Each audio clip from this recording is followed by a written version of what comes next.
2010, the A-Team was brought back to life on the big screen in an explosive, action-packed reboot, led by Liam Neeson as Hannibal, Bradley Cooper as the Face, Quinton Jones as Baracus, and Sheraldo Copley as Howling Mad Murdoch, where just like the TV show, our group of heroes are thrown in the slammer for a crime they did not commit. So not once for taking things lying down, this Special Forces group, aka the A-Team, head out on an explosive, action-packed adventure to defy all odds and clear their names. However, when the A-Team movie originally came out, it failed to really take off, and has somewhat slipped into obscurity, not as remembered or as celebrated as much as its Big Brother TV show that it's based on. So the big question is, could this theatrical interpretation of the A-Team have been overlooked and unfairly underrated? Or is it just no match for the 1980s TV show?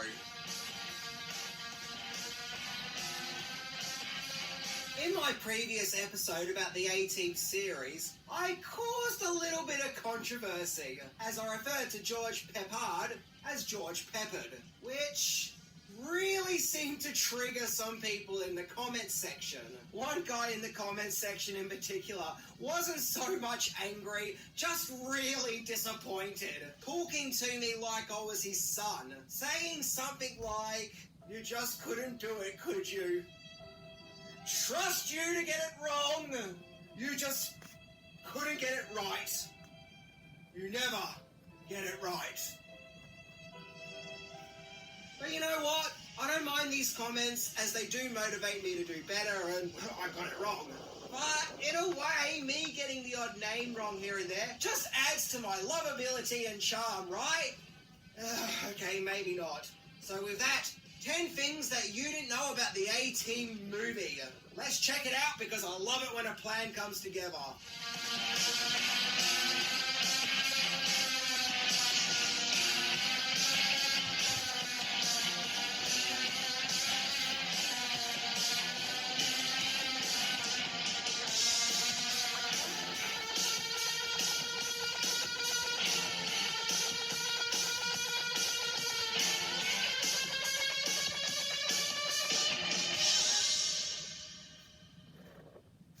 Number 10, the movie went in development in the 90s. The A-Team may have been released in 2010, but its development can be tracked all the way back to the 90s. The original A-Team series started in 1983, but after 4 years and 5 seasons, it was cancelled in 1987 due to an increasing drop in viewership, with it being felt that the hype of the A-Team had now passed. However, one person who didn't give up on the show's hype and wanted to bring the A-Team back in a glorious and spectacular way was the show's co-creator, Stephen J. Cannell, who was trying to get a movie version of his former TV show off the ground. One of his original visions was updating the premise from focusing on Vietnam War veterans to basing the story around the Gulf War. Over the years, several scripts would be written, with several writers coming and going, along with many setbacks and delays, with all sorts of ideas being thrown around as to what an A-Team movie could be about. So needless to say, there was probably a lot of cooks in the kitchen, each with their own ideas. And, well, the production was going nowhere. Well, for the time being, anyway. Number 9, it could have been a Sylvester Stallone vehicle. So the production of the A-Team movie would find its way to 20th Century Fox, and as IMDb puts it, none other than Sly Stallone himself got hold of one of the earlier A-Team scripts that had been sent to 20th Century Fox, and was interested in making the movie. Now this really would have been up Stallone's alley, as he already had experience playing a former war vet, that of course being Rambo, and the A-Team Sylvester Stallone version would have seen Stallone directing the movie and star as Hannibal, which once again would have made sense as Stallone would have been about the right age. But for whatever reason, the A-Team movie in the hands of Stallone didn't end up getting made. You know, I like to think that it's because Stallone didn't get to make the A-Team that this is what actually got him to make the Expendables. And when you think about it, they actually are kind of similar. And the Expendables came out the very same year as the A-Team movie. Number 8, the movie finally got a director, and then he left. So finally it seemed that strides were being made with an A-Team movie, and that at last things were going forward when director John Singleton was signed on to direct the movie. In fact, Singleton had an impressive career as a film director, having directed Boys in the Hood, Rosewood, and Too Fast, Too Furious. And he already brought back an old franchise with the Shaft movie. Supposedly under Singleton's direction, his main choices of cast was Dwayne Johnson as Baracus, Mel Gibson as Hannibal, Jim Carrey as Murdoch, and Christian Bale as the Face. But according to GamesRadar.com, in 2008 Singleton left the production thanks to creative differences, as after working on the movie's development, the studio wanted more changes to be made to the script, despite many drafts already being made, along with the movie's release date being pushed back, making the process sound painstaking. And so, probably out of frustration, he walked. Number 7. Ridley and Tony Scott ended up backing the movie. So finally, Smoking Aces director Joe Carnahan was hired as the director of the A-Team, and this time the job would be seen through. Carnahan would also work on the script alongside actor-screenwriter Brian Bloom, who previously starred in Carnahan's Smoking Aces, who also starred in the A-Team movie as Pike, who would also go on to co-write the video game Call of Duty Modern Warfare, as well as Skip Woods, who had written several action movies, including Swordfish, Hitman, and X-Men Origins Wolverine. And legendary movie-making siblings Tony and Ridley Scott would end up getting involved in the A-Team, with their company Scott Free Films backing the movie, alongside other companies Dune Entertainment and Top Cow Productions. Ridley Scott would act as executive producer, and Tony Scott would produce the movie, alongside 5 other producers, one of them being the A-Team's co-creator, Stephen J. Cannell, who, as mentioned, had been trying to get the movie off the ground since the 90s. Number 6. Casting possibilities. So along the way of the A-Team's long setback-ridden production, there were many casting possibilities as to which actors could be used to recreate the iconic A-Team. At one stage during the production, Ice Cube was the number 1 person to play Baracus, but that didn't end up going through. IMDb offers a freaking huge shopping list of potential actors who were considered throughout the early production stages of the film. When it came to Murdoch, actors considered were Ryan Reynolds, Sean William Scott, and Woody Harrelson.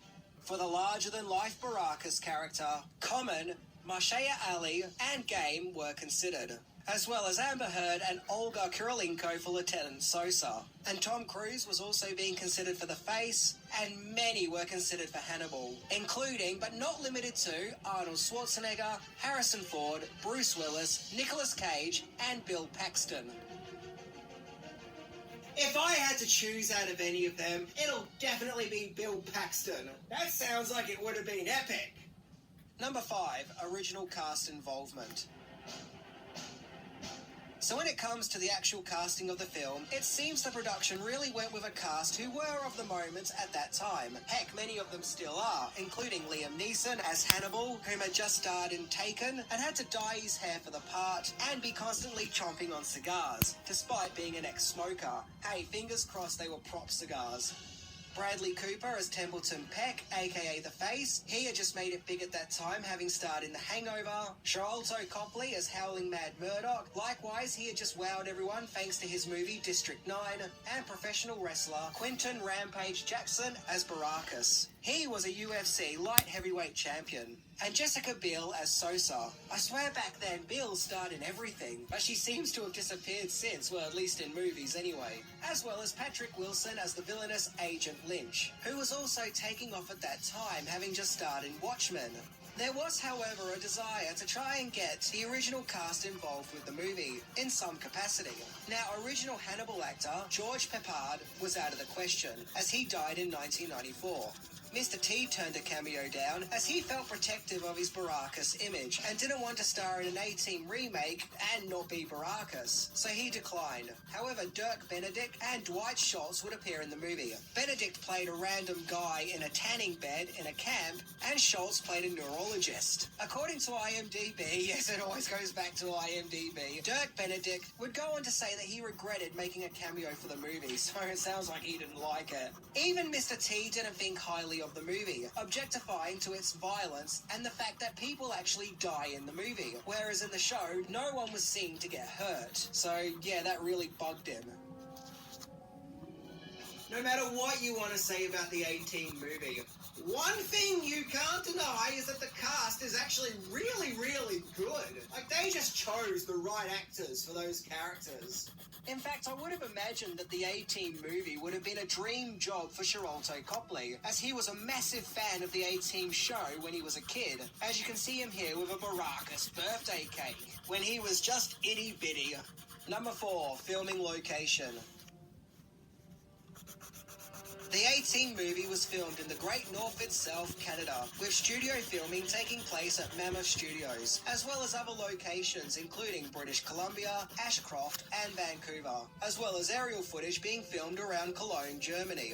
While filming, Bradley Cooper and Liam Neeson got along well, to which Cooper encouraged Neeson to film a scene in the then upcoming The Hangover 2, which Neeson did. He played the street tattooist, but his part needed to be recast as Neeson wasn't available for reshoots. But hey, we're now getting into another movie, so time to get back to the topic at hand.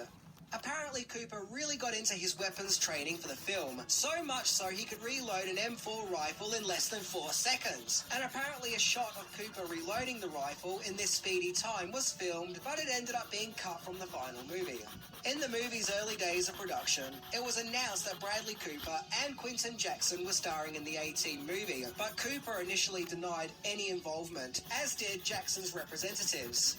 I don't know why that initial denial took place. Probably to keep away Snoopy reporters, but who knows? However, in order to film the movie, Quinton Jackson had to put off a fight that he had planned with Rashad Evans at a UFC event, which caused something of a conflict with UFC president Dana White. Jackson then revealed that he's done fighting, but he would end up fighting Evans the